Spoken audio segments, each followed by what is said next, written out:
నీకోసం చచ్చిపోయేంతగా ప్రేమించి నీకోసం చచ్చి బ్రతికిన వాడు ఉంటే ఆయన చూసి బతికేయచ్చా నువ్వా? ఎవడో పనికి మాలింది ఏమండి, ఎవరో మనుషుల ప్రేమలు, అల్పమైన ప్రేమలు అందలేదని సావాలనుకుంటారు కొంతమంది. నన్ను ఎవరు పట్టించుకోవట్లేదు, వాళ్ళు ప్రేమించట్లేదు, వీళ్ళు ప్రేమించట్లేదు, చీనా బ్రతుకని మనుషుల అల్పమైన ప్రేమలు, మాయ ప్రేమలు కోరుకొని అవి అందలేదని సర్దామనుకుంటారు పనికి మాలిన ఆధ్యాత్మిక దరిద్రులు. నీకెందుకు? నిన్ను ప్రేమించి నీకోసం చచ్చి తిరిగి బ్రతికిన నా ప్రభు, చచ్చిపోయేంత ప్రేమించేవాడు నీకు తోడై ఉంటే, నా ప్రభు నీకు తోడై ఉంటే నువ్వెందుకు కావాలి? అవసరం లేదా? సజీవుడు నిరంతరం నిన్ను గమనిస్తున్నాడు.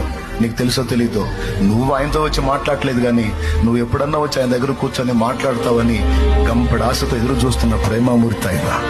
నీ కోసం రారాజు ఎదురు చూస్తున్నాడు. నీ బతుకు నువ్వు, మరి నా బతుకు నేను. కానీ మన కోసం, మన రాక కోసం, మన సహవాసం కోసం, మన సన్నిధి కోసం ఆయన సన్నిధి ఎదురు